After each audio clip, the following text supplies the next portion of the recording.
14 to 110 victory here at Mortgage Matchup Center.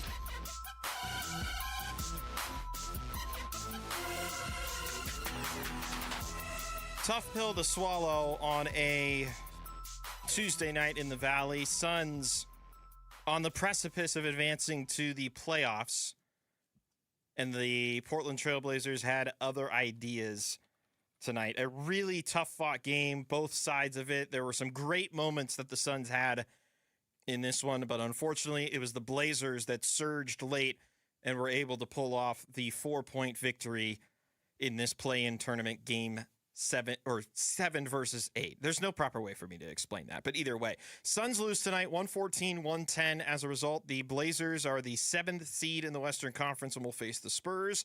The Suns will have one more opportunity to get this playoff spot. They will play for the 8th seed Friday night, and they will host it in downtown Phoenix. Welcome into Suns Postgame here on Arizona Sports, the local sports leader. And for the first time, to our lovely Arizona Sports on YouTube audience. So if you want to chime in, hop into the YouTube stream. It just went live, or it should have just gone live. I'm hoping that I actually did this right. Let's see, just making sure. Hey, yeah, look at that. Arizona Sports Phoenix Suns postgame show is live. Hello, everybody in the YouTube audience. Mitch Varell is back here with you. We'll also be checking in with Kellen Olson coming up later in this one. But this is also a call-in show. And to do things a little differently, first of all, I've already seen a full bank of calls, so I can't give out the phone number if there is no phone number available to call in. But either way, 602-260-9870 is the number to call. 602-260-9870, again, is the number to call. Or with the addition of the YouTube live stream tonight, if you want to hop into the YouTube chat, just find the Arizona Sports YouTube channel. Should be the live stream happening right now. Hop in. I'll try to read comments as we go as well. So we're giving you a couple of options tonight. Man, just an absolute bummer. I think that's where I got to start with this one. This was looking like a good start for the Suns. They obviously had the 2-point lead coming out of the first quarter. Things started to unravel a little bit in the second quarter, I think would be the descriptor I would use. I wouldn't call it like necessarily they fell apart by any means. I just think it wasn't at the same style or pace that we had seen from the first quarter. And credit to Jordan Ott for being quick to pull the plug on that second unit and go back to the starters very quickly. They got a lot of minutes in this one from, in particular, Devin Booker, from Jalen Green, Dylan Brooks before he eventually fouled out. Those were the high minute totals tonight. But there were some very quick and short leashes in this game. Suns were able to cut it to a 3-point deficit at the half. They were able to make it a 1-point game going into the fourth quarter, and they had a very strong surge to begin that fourth quarter to the point where I believe the run, if I'm not mistaken, was 24-4, something around there, where the Suns were just able to truly separate themselves. They got up as much as 11. Big part of that, Dylan Brooks.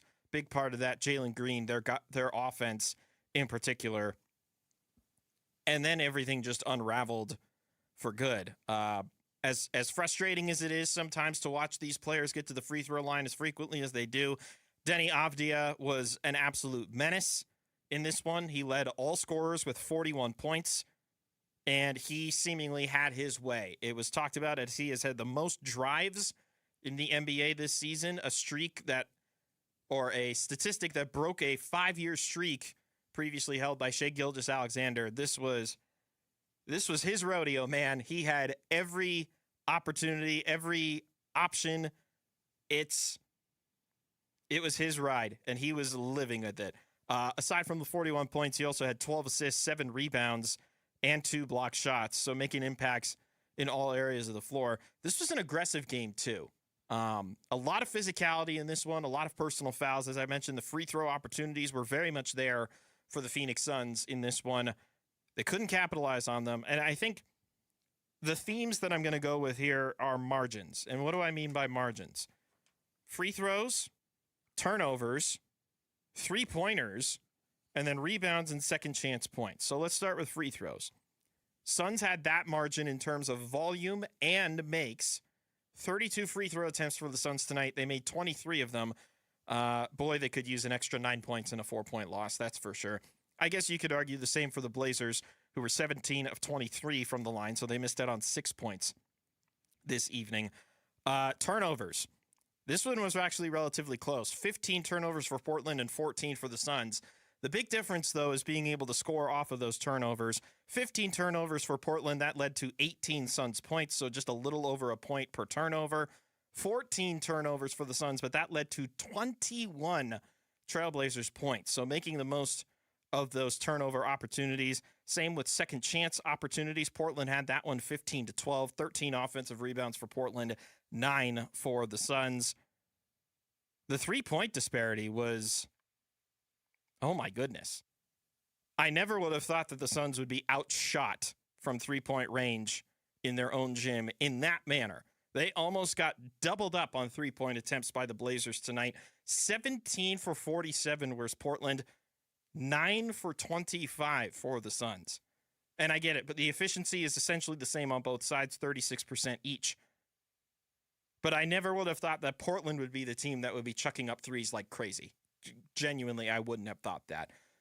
The Suns have typically made three-pointers a part of their offense. It was very much not a part of their offense tonight. Otherwise, from the floor, they were rather efficient, 39 for 79. That's 49%. But the Blazers had 9 extra shot opportunities. 40 for 88 were the Blazers in this one. Those margins matter. Those margins make a significant difference, especially in a 4-point game. And I'm sure a lot of you are very frustrated with how the officiating went in this one. I have my frustrations with the officiating too. I want you to know that your frustrations are heard and they're valid. I don't think that officiating is why the Suns lost this game, though. When you're up by as many as 11 and you are seemingly in cruise control to close things out, you've put out the lineup that you think is going to win the game, because it was very clear that Mark Williams was not going to be a part of the winning formula tonight. Jordan Goodwin, even though he came in at the end to play small ball, he was not made a part of the winning formula tonight. If you're going to get up to an 11-point lead in the final few minutes of a game, you have to close it out. Not just on defense, but on offense as well. And the Suns, quite frankly, they failed to do it on both ends of the floor. Now, it shouldn't be all doom and gloom. In fairness, they have at least one more opportunity to get into the playoffs. And who knows, maybe they win against the Clippers or the Warriors, whoever it ends up being, and we're not even complaining about this, or we're not even lamenting this loss to Portland, right? And I'm sure there's also a bunch of you that are probably frustrated that a team that had 3 fewer wins than the Suns this year was able to sneak past them in the standings because of a 1-game playoff. Well, I'm sorry, that's how this league works now. They want to make it more entertaining for more teams. They want to give more teams something to play for to close out the year, and voila, we have the play-in tournament. That's part of keeping some of these teams engaged, and clearly it's had its benefits and its detractions, but the Suns still have a chance at the end of the day to get into the playoffs. And if that's not the silver lining, then I don't know what is, because there were some great moments tonight. I think we would all agree. There were some very frustrating moments tonight. I think we would all agree. But at the end, the Suns still have another shot, and they have a chance to rectify some of the mistakes they made tonight. All right, let's take a timeout. We'll go to break. We'll come back. We'll hit you guys on the phone lines. We'll try to catch up on what's going on in the YouTube chat. Thanks to those of you hanging out with us right now. About 50 of you hanging out right now in the YouTube chat. Yeah, you in the YouTube chat. I'm pointing at you, even though pointing is rude. We'll come back and we'll react more next with you guys here on Suns Postgame, here on Arizona Sports, the local sports leader.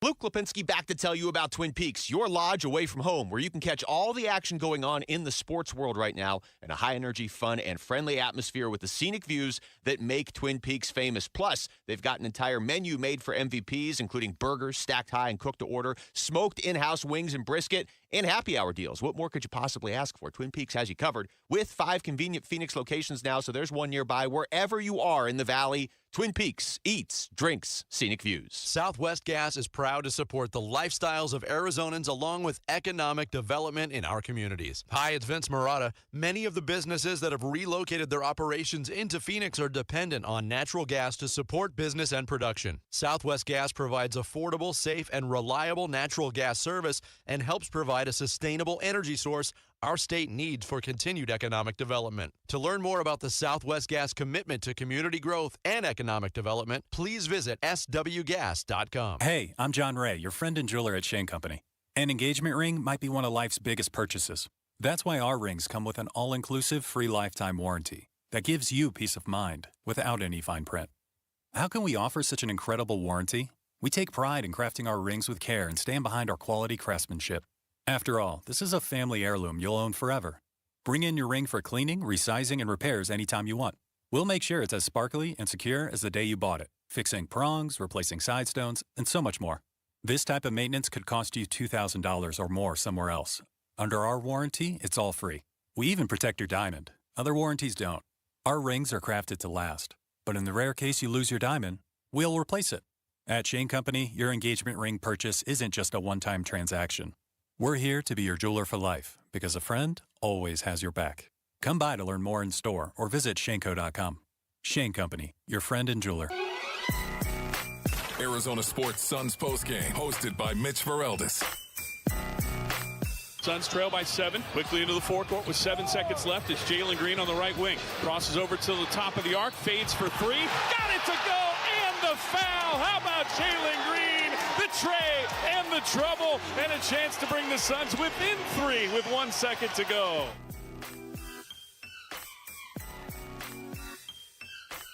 Remember when we had that 4-point play to close out the first half?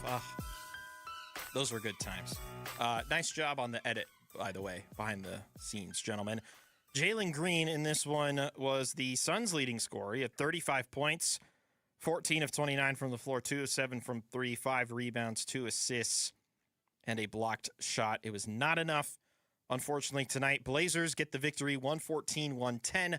Blazers are the 7th seed in the Western Conference playoffs. They advance to face the Spurs.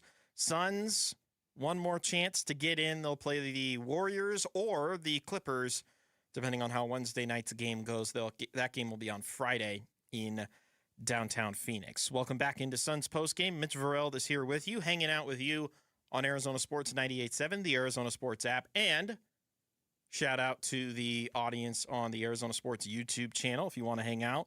Vent your feelings in the chat. I'll try, and I emphasis try, to get some of those chats in. This is also a call-in show, so I want to make sure I'm appeasing all avenues of venting and frustration. And we got a full bank of calls, so I'm not going to dilly-dally any longer.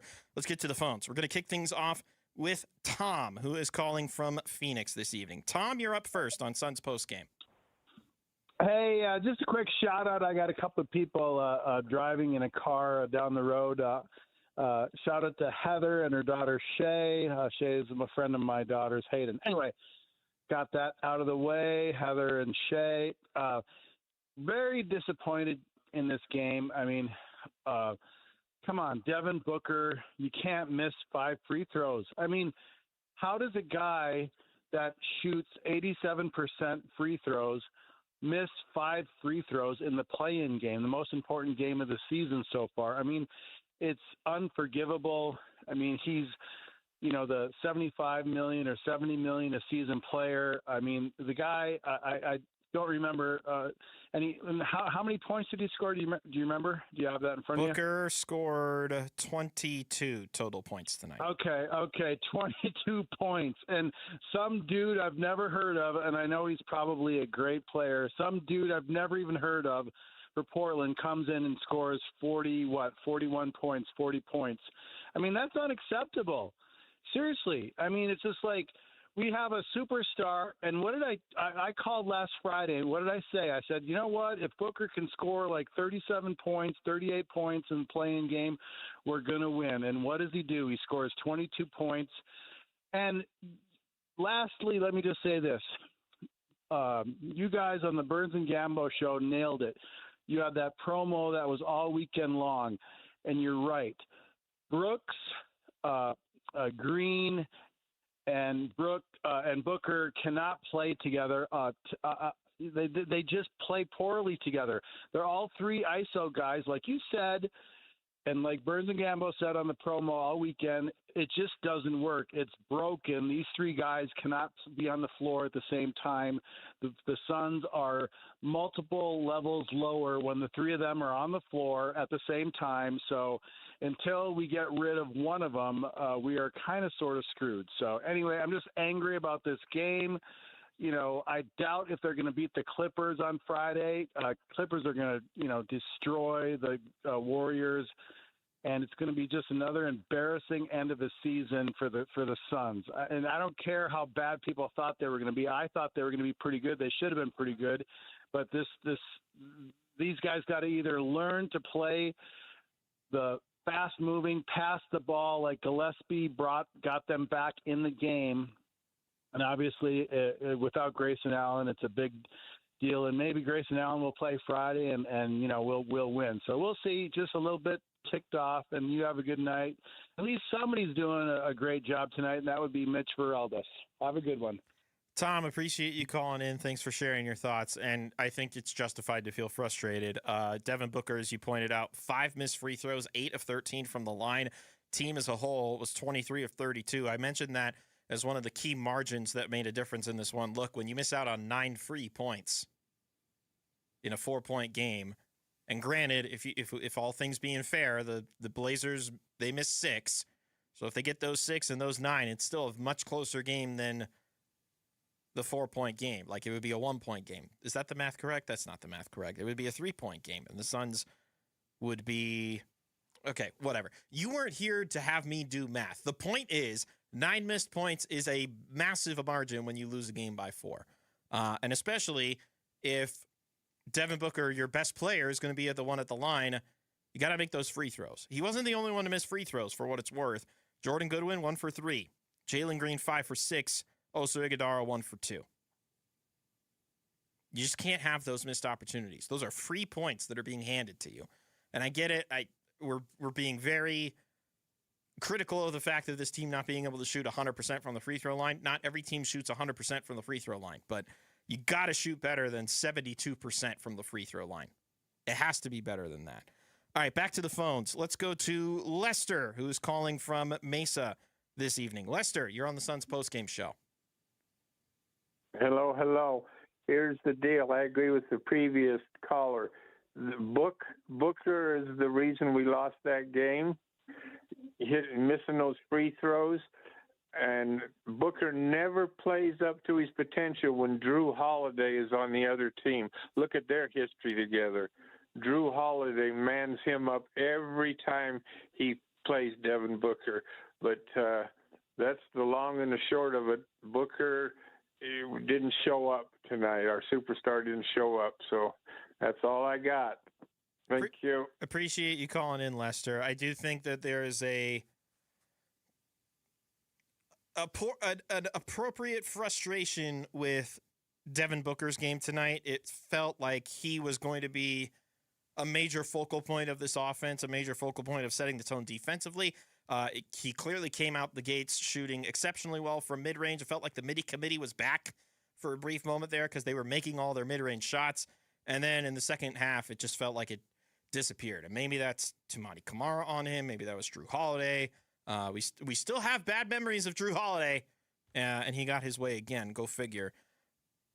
But I think you can still make an argument that Jalen Green going 14 for 29, getting 35 points at least helps the offense. Dylan Brooks was very efficient tonight, 6 of 10 and 2 of 4 from 3. In general, there are some key areas.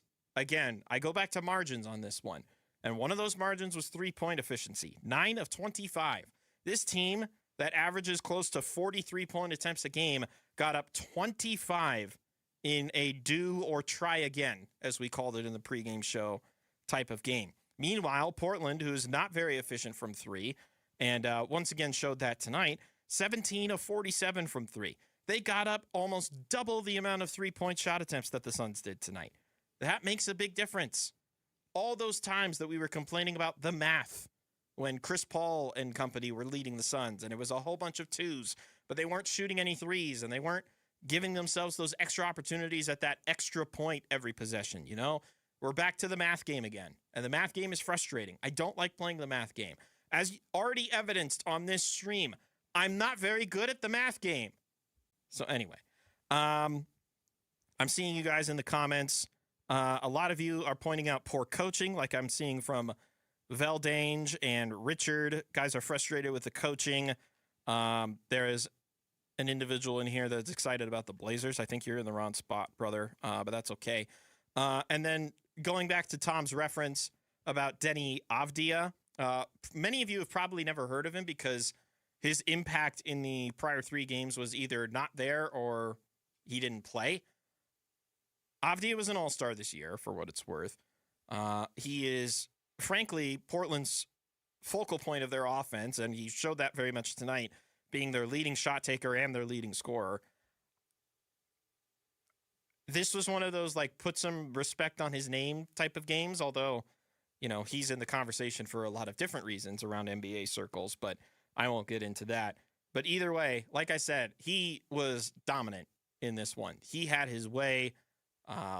There was so many opportunities that he had to be able to get to the free throw line because that's part of his game. He drives to the basket and he gets fouled and he gets to the free throw line. And even he wasn't that great from the free throw line, for being honest, 8 of 13. So he also missed 5 free throw opportunities. But even so, 12 assists too. That just highlights the old drive and kick ability that Avdia has in his bag. All right, back to the phones. Is it Ivan or Yvonne in Phoenix? I apologize for butchering that, but you're up now here on the Suns postgame show. What's going on? Hey, Mitch. I appreciate you taking my call. I'm just going to go ahead and start off by I don't agree that Booker was the issue. I know those first 2 callers kind of blame him for everything. He's not the reason they were falling for so many bait and switches, giving so many open looks outside, and he was not guarding Danny Avdia the entire game, giving him 41. I just don't really appreciate that perspective at all, just blaming him. I get that he's a max player with his own shoe. We have high expectations, but he's given us more than I think most people get out of a superstar. It just doesn't – I was there at the game, and it was dead at the end. Like, it looked like me trying to penetrate the paint at LA Fitness. Like, Jalen Green was just running around with the ball. There's no screens being set. I don't know how mature Oso Ighodaro is when it comes to these kind of moments, key moments, and kind of being a piece to set a screen. But I think I would have liked to see Mark Williams a little more towards the end. But it's just really tough. I just feel like there was no ball movement at all. Things are stale. And where's Colin Gillespie? What happened? This man was in 6th man of the year conversations, and I think I might have seen him chuck up 3 3-pointers tonight. And it's just something has changed, and I don't want to blame Jalen Green. He's a great kid shooting lights out tonight, 35 points, but it might be worth looking into the winning percentage when he's on the floor versus when he was recovering at the beginning of the year.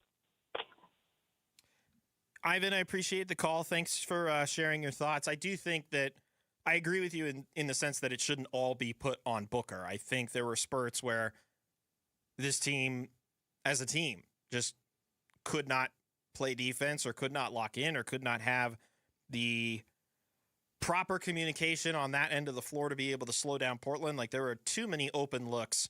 There was the one play, I think it was in the first quarter, where Drew brought the ball up the floor and then all 5 Suns just kind of crashed in to the paint. And then, like, Drew's just standing there holding the ball like, oh, okay, I guess I'll shoot it. I don't know. Too many opportunities in that regard. And there are a lot of open lanes for a guy that loves to drive to the basket. Denny was met with some contact. Don't get me wrong. He had plenty of hard drives and was met toe-to-toe with the likes of Booker and Ighodaro and Brooks. But there were some times where he just found that lane and nobody decided to close the gaps at all. It was just a frustrating watch from that angle. Also, to your point about Gillespie, I keep circling him, man. I keep circling him thinking that this is going to be the breakout. This is going to be the return to form. It's going to be his night. And again, 1 for 4 offensively. It's nice when he gives you the hustle plays defensively. He had a steal. He had a block shot. He was hustling to try and save a ball from going out of bounds. Like, all those aspects that we really like about Colin Gillespie and what he's been able to show this year. But the offense not being a part of the product anymore is just very alarming, concerning. I don't know how else to characterize it other than I just can't believe that it's it's ending like this. And I know it's not over, but I just mean the fun ride that we had when it came to Colin Gillespie of him playing so well and it all of a sudden just going off the rails entirely offensively. Like, how did he just stop scoring baskets this late in the year? I don't know. Is it a product of him? Is it a product of the offense? I'm seeing a lot in the YouTube comments about how the offense got very stagnant. Some of you guys on the calls have been saying stagnation with offense. Do you attribute that to the Suns themselves? Do you attribute that to Portland's ability to switch and be able to recover defensively very quickly whenever the Suns try to create some disarray on the offensive end? I'm curious about that too, because I felt like it was a little bit of everything in that regard. All right, let's take one more call before we take our second time out, but either way. Back to the phones. Cody in Gilbert up next here on Suns Postgame. Cody, you have the floor. All right, Mitch. Hey, I like your word margins. There's one margin you forgot. Can you remind me again, what was the margin of difference between the wins the Suns had and the Blazers had? 3 wins. Can you remind me how it wasn't? Yeah, so like we were 3 games ahead of them, but for some reason, this wonderful league is like, you know what? They're maybe not better, so we should just do a 1 game to see who actually is the 7th seed. This is the stupidest thing that the league has done. Like stupid. Beyond stupid. What was it trying to fix? Tanking, right? And wasn't this the worst season ever for tanking? Does it work? No, it does not work. All it does is punish a team who is better than the other team for the whole year. The entire year. There was never a moment the Blazers were ahead of the Suns. Ever. And they're the 7th seed. How stupid is this? It's insane, man. Insane. There's no reason for it. It's a money grab, and it's horrible. Instead, the league should be focusing on real things that are problems. What's one of their problems? Their officiating is garbage. And they do nothing to fix it. Nothing. If anybody can tell me one thing that the league has actually done to try to improve officiating, like all the other leagues, any of them, I will give them $100 because they've done nothing, not a single thing. Where is their margin? Where's the fixing of their margin, huh? What are they doing? They're doing nothing. All they want is money, and it's driving me nuts. I've been a fan for years, and it just bothers me that the league doesn't care. Look, players will make mistakes. Officials will make mistakes. I get all of that. But if you're not trying to improve your product by removing as many mistakes as possible, you're a bad business. You will fail as a business if you're not trying to do that. The league should be failing because they're not trying to fix their problems, and it drives me crazy over and over again. And yes, those margins made a difference tonight. I said a long time ago, there's going to be a game where officiating costs them. I know nobody else wants to say it, but I'm going to say it. Officiating was a major contributor to why they lost. The Suns were a major contributor to why they lost. I agree with that. I can go with that. It is never one problem. There is never a case where one thing is the reason you lost. That was a contributing factor and a major contributing factor, and if we don't want to admit it, fine. But the league has a serious problem. They will not address it. It bothers me. Congratulations. The Suns are going to be the first team ever that is a 7th seed that doesn't make the playoffs because that's the Suns' luck, and I'm a Suns fan, and I see that. I know that. That's it. Sorry, man. Bye. I was wondering when somebody was going to bring up the play-in format as part of the reasoning, which is totally justified in a sense. But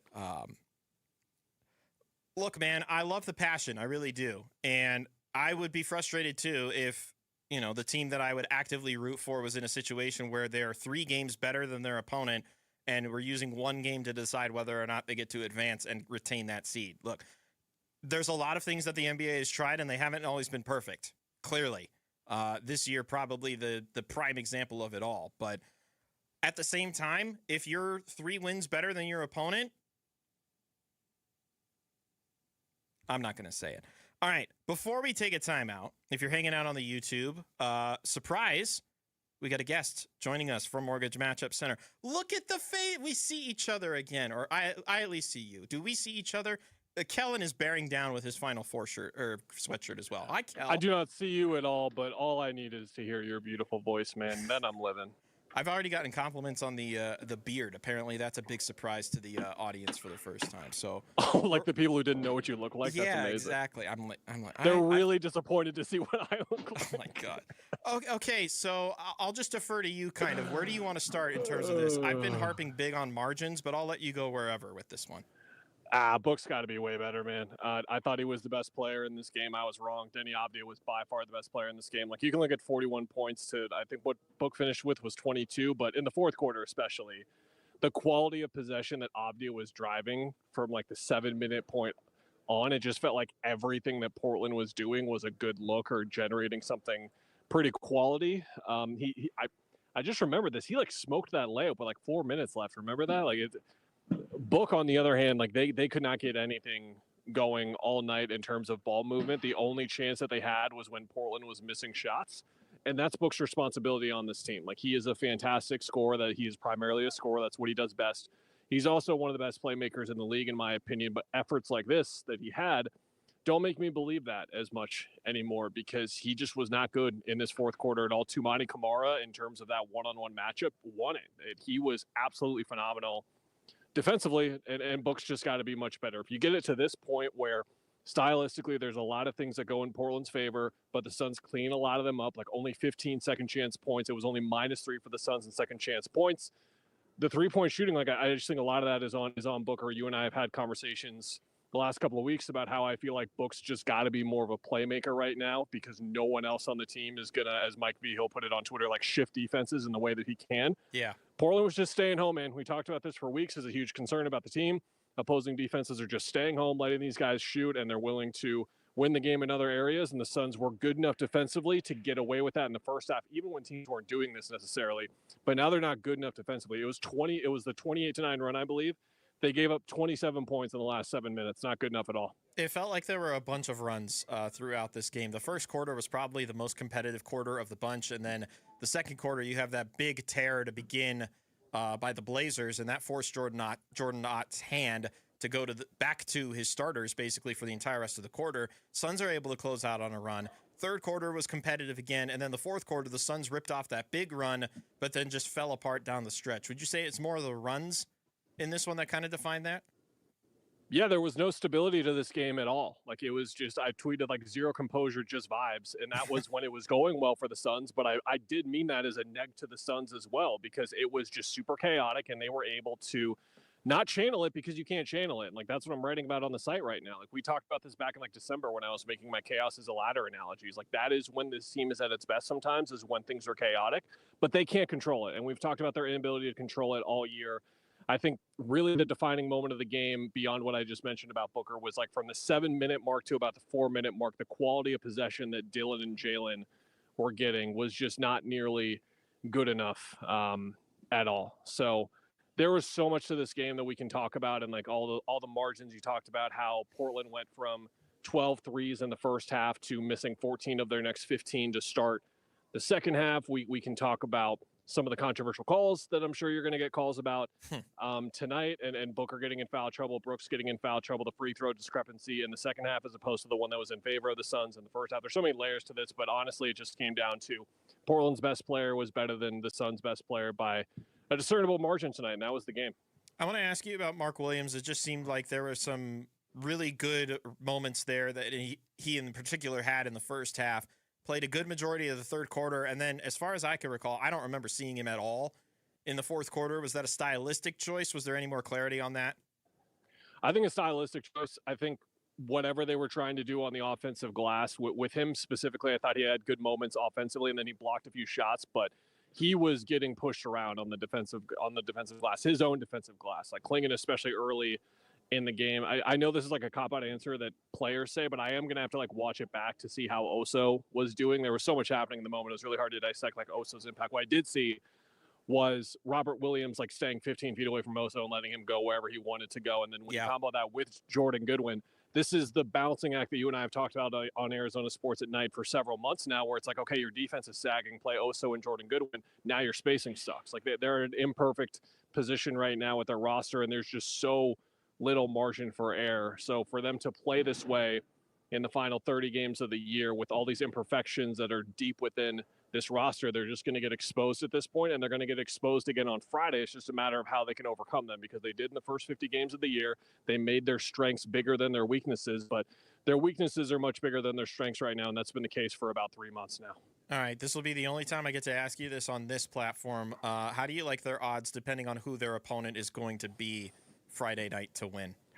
I know, like, this is a controversial opinion, but you should be rooting for Steph Curry if you're a Suns fan tomorrow, because I think the Warriors are not good at all. We saw a lot of this, and I think you and I talked about this a bit the other game. Like, playing games are often sloppy because they're not very good teams playing in them. Like, let's just be honest. It's like the 7 through 10 seeded teams who have their own reasons for landing in those positions. Even when your teams like Portland and Phoenix, who were surprised to be here, exceeded expectations, all that kind of stuff, you're going to see a lot of the instability show, and now it's all over. This game, you'd see a ton of that from Golden State. I think you'd still see a fair bit from the Clippers, but you should definitely prefer to get the Warriors in this one. Look like Steph could drop 50 and that's it. And we saw the one-game variance on display in this game, but really by the half, right? Because it's 12 of 27. Every Suns fan is seeing that Portland number from 3, and they're like, oh, of course. The one time they make all their threes, we play them. Then they missed 14 of 15. It leveled out immediately. So, yes, there's some one-game variance here for sure. But the Warriors, I would rather would you take the worst team or the worst player? And like Kawhi, it's not even that big of a drop-off, you could argue. But in terms of one-game scare, maybe you rate Steph ahead, at least I do. You still want the Warriors. The Clippers have a lot of problems, to be clear, and it's not really that big of a gap. But all of this is kind of irrelevant, Mitch, and we've talked about it. If the Suns play the way that we expect them to play, they will win. If they don't, they will lose. And they lost tonight because of exactly that. Not really too much to do with Portland. It was more on their own volition. We hate putting things simplistically, but sometimes that's the case. All right, so we're going to do this again on Friday. We will talk to you then. And thank you, Kellen, as always. We appreciate it. Yeah, Arizona Sports at night, 6 to 8 tomorrow, and then 7 to 8 on Thursday. So you and I will have we will be reacting live to like the first quarter or so of Clippers Warriors, maybe the first half. I forget if that starts at 7 or 7:30, but we'll break down like which team would you rather play. And then on Thursday, we'll have like a full-blown preview show going through that matchup and some D-back stuff, some Cardinals stuff too, if you want to listen for that too. Thanks, everyone. All right, thank you, Kellen, joining us from the arena down at Mortgage Matchup Center. I'm waving goodbye as well. Bye, Kellen. Appreciate you as always.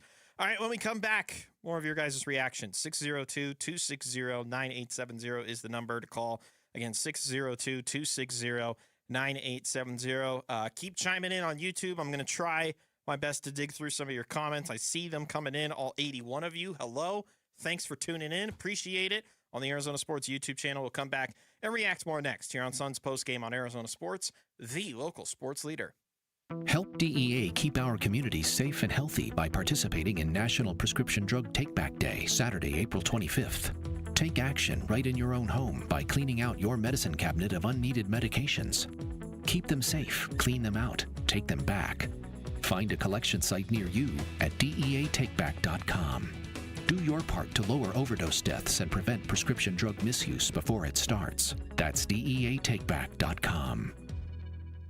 I'm Ed Evans, CEO of Consumer Cellular. No, we're not one of the big guys. Truth is, we don't want to be. If you're over 50, Big Wireless probably has you paying for more data than you might need. You could be throwing away thousands over a lifetime. Our entry-level data plans start at just $20 a month. And for a limited time, switch and get your second month free. Call 1-888-FREEDOM, visit consumercellular.com or a store near you and get your second month free today. Plans include $5 credit for auto pay and e-billing. See site for additional details. Hey everybody, Dan Bickley here with My Guy Bear, one of the Henley brothers that owns and operates Waltz TV and Appliance. And right now, if you spend $100 or more at Waltz, you'll get a free Gemini boombox. That's the same one you've got, right, Bick? Yep, and I love it. It's portable, super loud, great bass, and it even floats. Perfect for the pool or backyard hangouts. Free, floats, and ready for summer? That's a win. Everybody wins when shopping at Waltz, which you can find off the I-10 in Warner and online at waltz.com. Spinato's Reverse Happy Hour is here, and it runs every night in April from 8 to close. Buy any large pizza, get a large cheese pizza on us. Pickup or delivery every night. Plus, our fresh baked cookies are $2 off a half dozen during Reverse Happy Hour. Made fresh every morning and available only while supplies last. Plus, join the Secret Sauce Society and earn double points every time you grab lunch at Spinato's during the week. Earn pizza while you eat pizza. Download the app or sign up at SpinatosPizzeria.com. Arizona Sports Suns postgame, hosted by Mitch Vereldes. It's a three-point Suns lead, and now Dylan Brooks picks the pocket of Avdia. He's going to go to the basket and lay it in on the other end. How about that play from Dylan Brooks? He just picked Denny Avdia and scored, and the Suns have a 5-point lead, and listen to this crowd. A nice moment there for the Suns. The steal and the Brooks bucket put them up 5 there, as you heard John Bloom on the call. Dylan Brooks in this one, a very efficient night scoring. 6 of 10, 20 points, also had 7 rebounds, 2 assists, and 4 steals. He did foul out, however, in the closing seconds of the fourth quarter. The Suns lose to the Trailblazers tonight, 114-110, the final score, and we're talking about it here on Suns Post Game. Come hang out with us if you're not already here, but you are already here because you're listening to this. What am I saying? What am I trying to do? Anyway, Mitch Vereldes is back here with you. Thanks for hanging out. We're on the YouTube live stream as well, Arizona Sports YouTube channel. If you want to hang out, there's a bunch of fans venting about Devin Booker in there. It's going all sorts of ways. Some very contrarian views in the chat, I will say, but appreciate y'all hanging out. Thanks for spending your evening with us. And thanks to those of you calling in as well. You guys have been very patient. It was a busy second segment there, but now we're turning back to the phones. 602-260-9870 is the number. Again, 602-260-9870. Jason in Phoenix, you've been patiently waiting your turn. Your turn is now here on the Suns postgame show. What's up, Jason? Hey, what's up, Mitch? I'm doing well. How about yourself? Yeah, pretty good. I was at the game. Just, oh, God, the Trail Thugs fans, they're just awful. The thing that really frustrates me, I do not know what Jalen Green's plus minus is, and I know this is going to be an unpopular opinion, but watching him on defense, the guy tries really hard, but it is Olay anytime he's on defense, and he puts such pressure on your defense, and that you're just seeing wide open 3 after 3. And for him not to get back in 2 critical moments, lay on the ground and end up, granted, we did get the Brooks flagrant foul. That could have been a huge play if, him just laying on the ground and Booker bitching. I do agree, I don't think Booker deserves the criticism he's getting. Yes, he did not have a great game, but what you see is happening is you're just getting nothing from the center position. And it's just pick after pick at the top. And Iguodala has to start taking the ball to the hoop because there is zero respect for his game. And he's got enough handles to at least put some pressure, and he can pass well enough. He's just got to a few times rip it to the hoop because Williams offers you nothing. He had a decent first half, but the guy is just so physically weak. I don't know for the life of me why Fleming wasn't playing in that game. It makes no sense. He could have guarded Avdia, and I think that was one of the big falls that I thought Green should have been substituted when we were in at 9, and I think you should have gone with Fleming and really hammered it home on defense. That's just my opinion. Take it off there. Appreciate you calling in, Jason. I think now's a perfect time to bring up the Suns rookie. You're not the only one asking. I see Willie in the YouTube chat is asking why Fleming didn't get into the lineup tonight. And I do think I was also seeing John Voida with Bright Side of the Sun. Does a fantastic job covering them. Rasheer Fleming is one of the better defenders on this basketball team and has proven that he can stretch to play 5 if necessary. Granted, the 5s that he would be going up against in the likes of Donovan Clingan and Robert Williams III are no easy task by any means, but I think that Rasheer has had a fair amount of run against some of the league centers that it would at least be a possibility of exploration. I don't understand what he did to just all of a sudden get doghoused this late into the year, because frankly, I think they need him. Rasheer Fleming, I know sometimes it could be an absolute zero on offense, and that's probably why he was seeing fewer and fewer minutes, because the great offense of Rasheer Fleming had kind of dissipated over the last few weeks of March and into April. But the defense, man, the defense was there. He could have easily gone toe-to-toe with some of those Denny Avdia drives. Like, otherwise, you're asking Dylan Brooks to be able to defend those Avdia drives. You're asking Jordan Goodwin to defend those drives. You're even going to, at some points, rely on Mark Williams to defend those drives. And as we've already discussed, Avdia was pretty dominant in this one to the tune of 41 points on 22 field goal attempts. Like, he had his way. Does Rasheer Fleming make a difference? Maybe, maybe not. But I would have rather seen Rasheer Fleming out there to at least spark something defensively. I think what made a difference, though, was the fact that the Suns were able to get back into a groove, able to rebuild that lead back up to 11.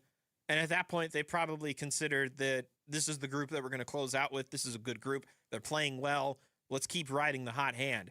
The hot hand got pretty cold very quickly, unfortunately. Maybe they change their approach depending who they play on Friday night. Like, for example, if they play the Clippers on Friday night, I would love to see some Rasheer Fleming against Kawhi Leonard.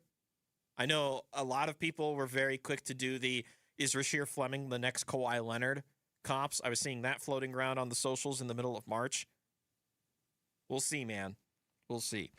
602-260-9870 is the number. Again, 602-260-9870. Brad calling from Chino Valley now on the Suns postgame show. Brad, it's your turn to speak. Hello. I drove in from Chino Valley to attend this game tonight directly after work. This is going to be a long drive, one that I would have hoped would have been in higher spirits, but it just sucks. I agree with a lot of your points on Rasheer Fleming.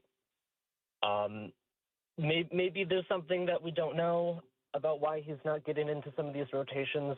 I'm not going to pretend like I know, but I would definitely like to see him a bit more, and also maybe Mark Williams. But again, I'm not going to claim to know much more about that. But yeah, it was a very fun game for most of the part. I'm glad. I'm still glad that we're in this position, generally speaking. But oh well. I am going to drown my sorrows in some Waffle House soon, I think. That sounds really good right now, actually, Brad. Thanks so much for calling in. Save me a waffle if you could. I'm just kidding. You don't have to do that. But also safe travels back whenever you do make your trip back to Chino Valley. And I'm sorry that it was such a rough result. And, I as somebody who has had plenty of travels going to different sporting events, going long distances to see some of the teams that I enjoy watching play, it sucks when you get all the way there and they lose, and then the first thing you have to do is turn around and leave. It's just brutal. We'll see if things change on Friday. I did like some of the moments that the Suns had out there defensively. I wish it was a little more consistent. Because as we've seen, play-wise, since the All-Star break, there's just been a lot of gaps and a lot of extra opportunities that some of these teams they're facing have been able to get. And it's not like the Suns have been getting blown out in these games, but there's a lot of runs that have been happening that result in them losing the game, quite frankly. And their clutch time performances have not been great either. People have been pointing out, I know there's a lot of back and forth about Devin Booker's role in all this. I will add, it has been pointed out that Devin Booker in the fourth quarter, 0 for 3, 3 points. He was 3 of 4 from the free throw line, and he was a minus 11 when he was on the floor. I don't think that's super indicative of just Booker in general tonight, but this is a team that over-accomplished what the expectations were. It had many flaws, and now those flaws are starting to shine pretty darn bright, I think is the fair way to put it. I don't think that means that the Suns are just a terrible team. I think that would be disingenuous to the season that they had. But the Suns have flaws that are not easily solvable against some of these better teams in the league. And frankly, the Portland Trailblazers playing much better basketball than the Phoenix Suns post All-Star break. And that has clearly carried into this game today. You've got the Clippers on deck, and the Clippers are notably one of the hotter teams in the NBA after their 6-21 start to the year, to the point that they finished 36-19 to close out the year. I think the stat was they're the first team to go as deep as 15 games below 500 and finish the season above 500. Like, just try to fathom that for a second. They went from 15 below 500 to above 500 in the same season. So you're not going to be getting any easy road, whoever you end up facing on Friday. So maybe things will change then, but we'll see. All right, back to the phones. 602-260-9870 is the number. 602-260-9870. We got a few more of you, so I'll try to go quicker. I apologize. Josh in Glendale, thank you for your patience, brother. I know you've been waiting a while, but now's your turn. Yeah, it's been a while. This was a great game. I loved watching every minute of it.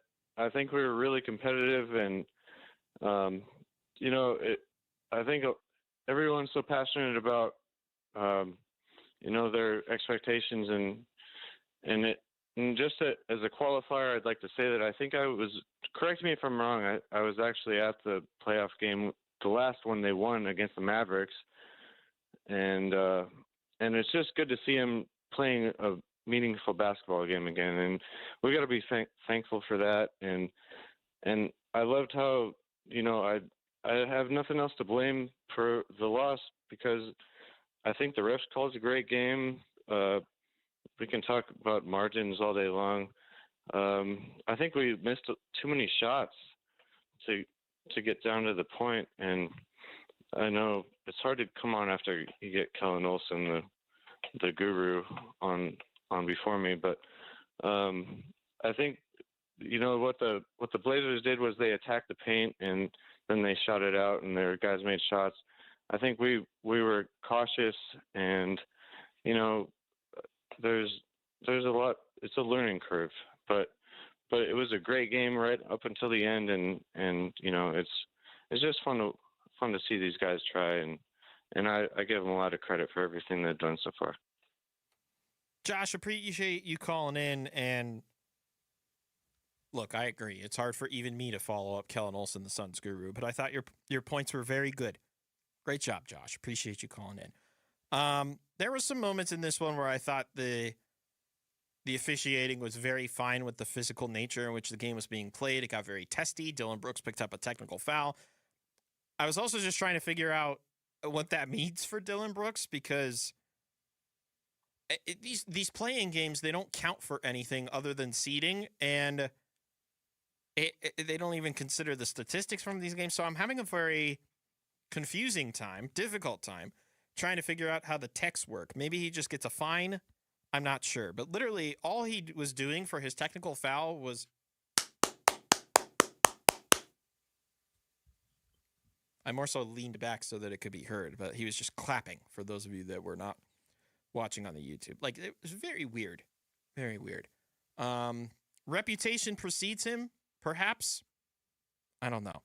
Back to the phones. Nick in Scottsdale, you are up next here on Suns Postgame. What's up, Nick? Just calling about the coaching. I think our rookie coach has shown his inexperience, especially in the fourth quarters of these games. It seems to have had too many collapses, especially in the last month and a half. Either substitute patterns. Gillespie, is our best ball handler, should be in the game more than he is in the fourth quarter, just for his ball handling skills, I feel. And then plus the lack of a big man in the game he could at least put in Williams or man at the end of the game. He's going to go right. He's going to go to the hole. Who was getting the ball.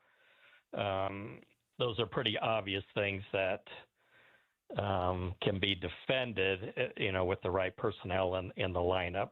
Right. Going small at this point in time, at the end of a game, is not going to give you the defense that you need to win the game. And that's ultimately what's going to win the game for the Suns is their defense. I can't blame Booker. He missed a few free throws, but usually he's pretty on, and he's been a consistent scorer all year long. Green has been a consistent. Can't blame him for the game. He had 35 points. Just a few things that they missed out on, and I thought they had the game going down at the end. I think they were ahead by 8 or 9 or something like that, but Green hit the three-pointer, and I thought really they had the game in hand. They were full of energy, and then something went awry. And like I said, we've seen too many of these in the fourth quarter. But and even Man at the end of the game could have provided some rim protection, especially when the players are tired. They've been defending all game long. It's just kind of sad that one or two plays kind of made the outcome. But they'll end up playing the Clippers, I feel, and they can beat the Clippers. But again, you got to have some rim protectors at the end of the game, I think. So anyway, those are my comments. Appreciate you calling, Nick, and appreciate your thoughts on that one. The defense in general, I know it doesn't show up in like the base statistics if you're looking at what happened to the Suns defense in the second half of the season, but the Suns defense in the second half of the season has been significantly worse than it was in the first half of the season. And there are stats. There's the eye test, I think, is the one that stands out the most to me. Just how many times they get blown past on drives, how many miscommunications that they have on the defensive possession. I really don't. I don't have an explanation for it. I really don't. And I wish the players did. And I wish the players would improve upon those mistakes and those miscommunications and just allowing guys to drive by. Like, if the scouting report on Denny Avdia, who is going to be the offensive focal point of this Trailblazers team, if you knew the scouting report said that this is the guy that leads the league in drives, wouldn't you think to try and match up as best you can on him and try and prevent him from driving, or at least slow his roll? They were very successful with that the first two meetings, if I'm not mistaken, or the first meeting, the only meeting maybe they had against Avdia. He hasn't played a whole ton against the Suns this year, but in general, you knew the book on him, right? And if you didn't know the book on him, then you weren't doing your homework, because this is, again, the man who led the league in drives to the basket this year. More than Shai Gilgeous-Alexander, who I'm sure everybody knows the book on him, right? So it's just confusing. By the way, I got clarity as far as the Dillon technical is concerned. Nothing bad is going to come from it.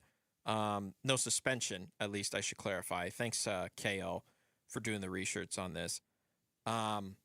So no suspension for Brooks. He'll obviously play on Friday. I guess the regular season, the play-in, and then the playoffs are all different entities as far as the techs work. So hopefully he just won't get called for any more techs going forward, but we'll see about that. I see a lot of you in the comments are talking about the rotations and just the coaching style of Ott and company.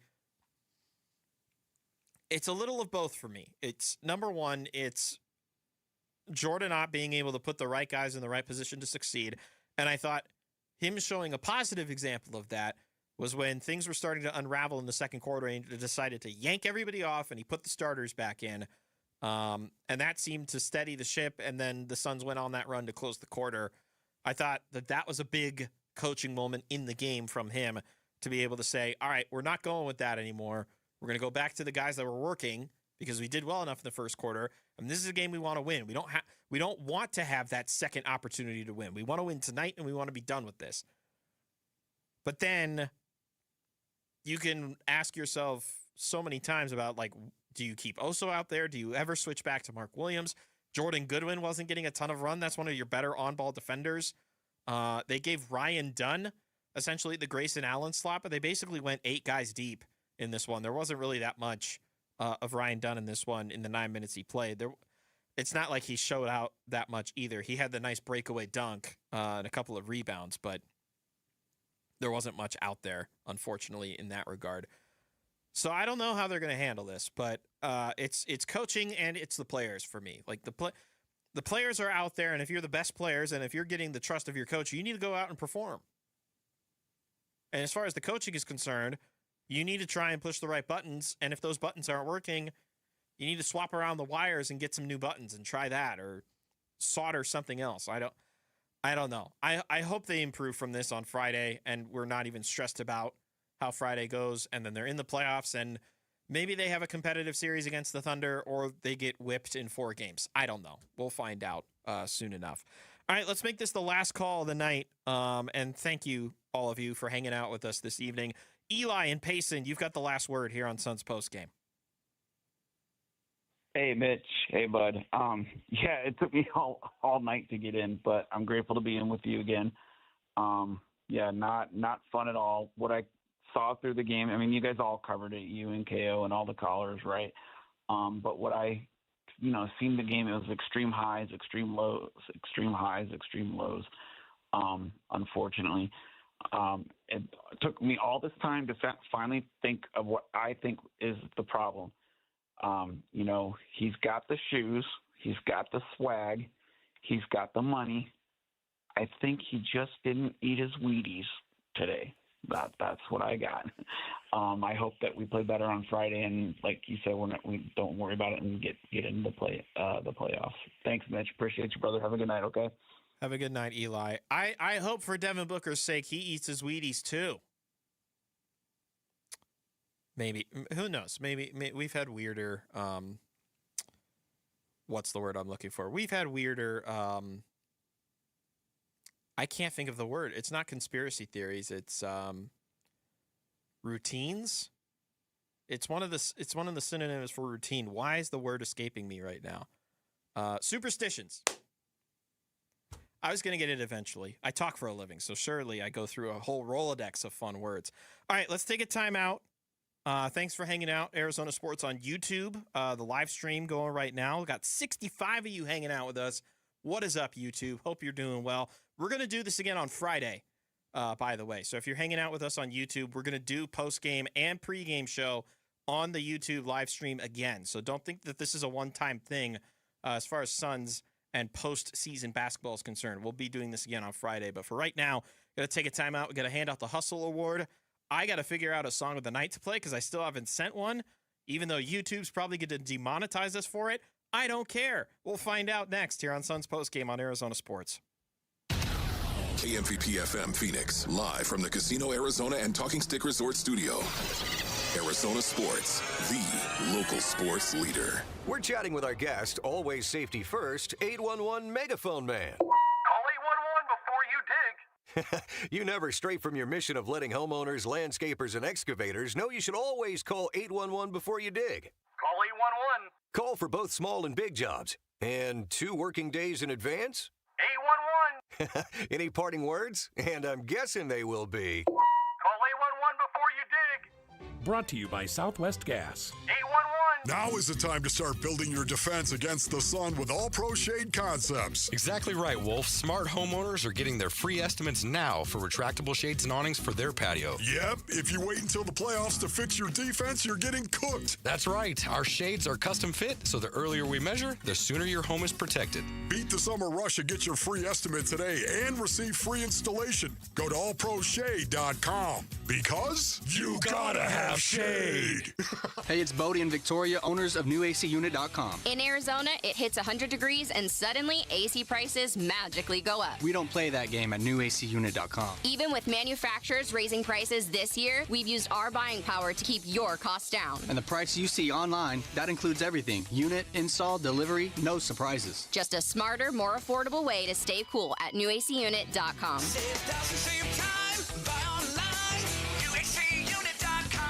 Hey, it's Gambo. If you've got a mortgage in the last 3 years, listen up. Mortgage rates have dropped, and now could be a great time to refinance and put money back in your pocket. My friends at Lund Mortgage track rates daily to help you act fast and save. Just email RateWatch@LundMortgage.com, and they'll alert you when it's the right time. Skip the mailers and robocalls. Lund Mortgage gives you the full picture so you can make a smart decision. Email RateWatch@lundmortgage.com and start saving.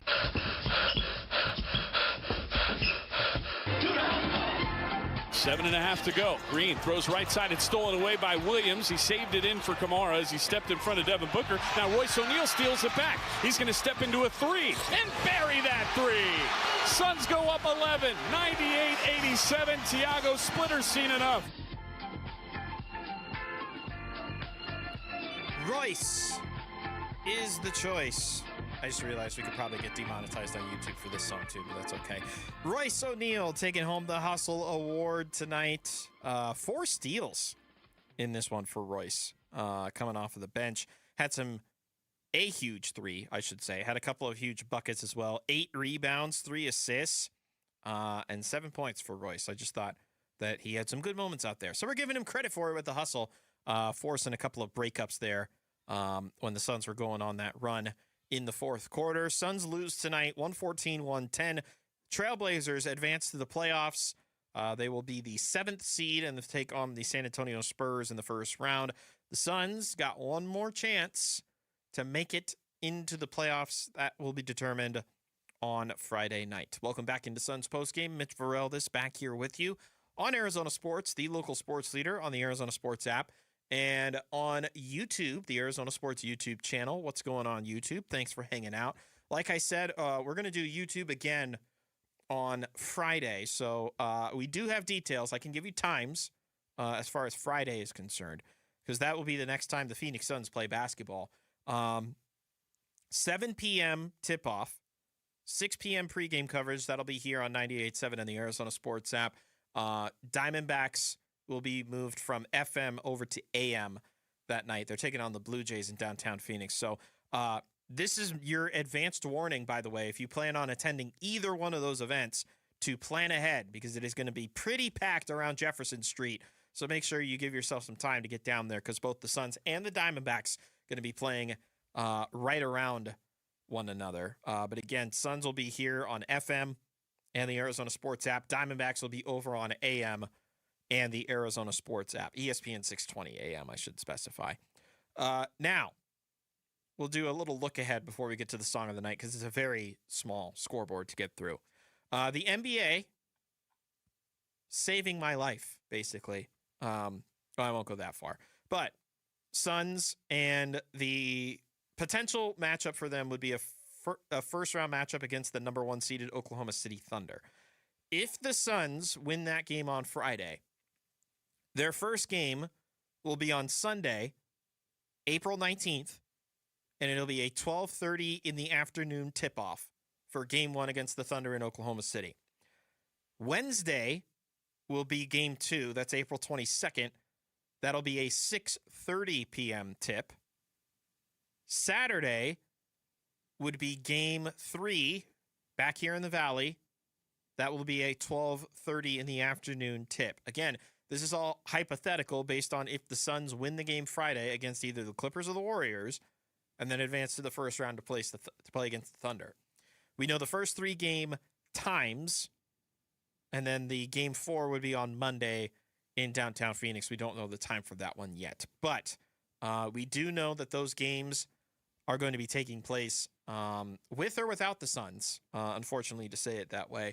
So next up for the Suns, I will remind again, Friday night against either the Clippers or the Warriors. That'll start with pregame coverage at 6, tip-off at 7 right here on 98.7 and the Arizona Sports app. All right, let's get to the song of the night, and then we'll hit on all the games that you need to know about from today, tomorrow, and the not-too-distant future. Fire away.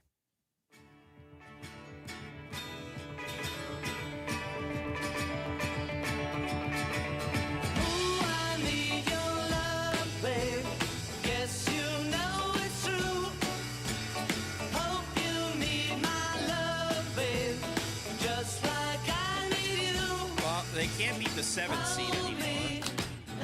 They can still be the 8th. Sorry, I just had to clap along. They can still be the 8th seed, however. So we went with 8 Days a Week by the Beatles. Plus, it's a nice little... All right, let's pick ourselves up. We've still got a chance, right? There's still opportunities to be had. We're feeling down. We're feeling sorrow. Let's pick the spirits back up. We got more time. 8 Days a Week by The Beatles. Going to take us home this evening here on Arizona Sports and the Arizona Sports YouTube channel. All right, so there was one other game in the association today, and it was a thriller in Charlotte, man. The Hornets. How about those buzzy Hornets? A 127-126 overtime victory over the Miami Heat. They now advance to the 8th seed game that'll take place on Friday. They will travel to either Philadelphia or Orlando, because here's what the slate looks like tomorrow in the NBA's play-in tournament. Orlando Magic traveled to the Philadelphia 76ers. That game will take place at 4:30. Winner of that game will advance to the second round, or the first round, I should say, and face the Boston Celtics, the 2 seed. The loser would then host the Charlotte Hornets on Friday. And then for the Suns, we're on California watch, I guess. The Golden State Warriors and the LA Clippers from Inglewood at the Intuit Dome. That'll take place tomorrow night at 7 p.m. We will be carrying that game tomorrow, the ESPN broadcast on ESPN 620. So if you're looking to listen to that locally, we'll have it for you on ESPN 620. We'll also have Arizona Sports at night tomorrow. Myself, Kellen Olson, from 6 to 8, and we'll keep you updated, of course. We're going to be talking a lot of Suns tomorrow. But that's going to do it for this edition of Suns Postgame. Thanks so much to all of you out there for tuning in on YouTube, on the app, on 98.7. We'll do this again on Friday. This was fun. Thanks for hanging out, everybody.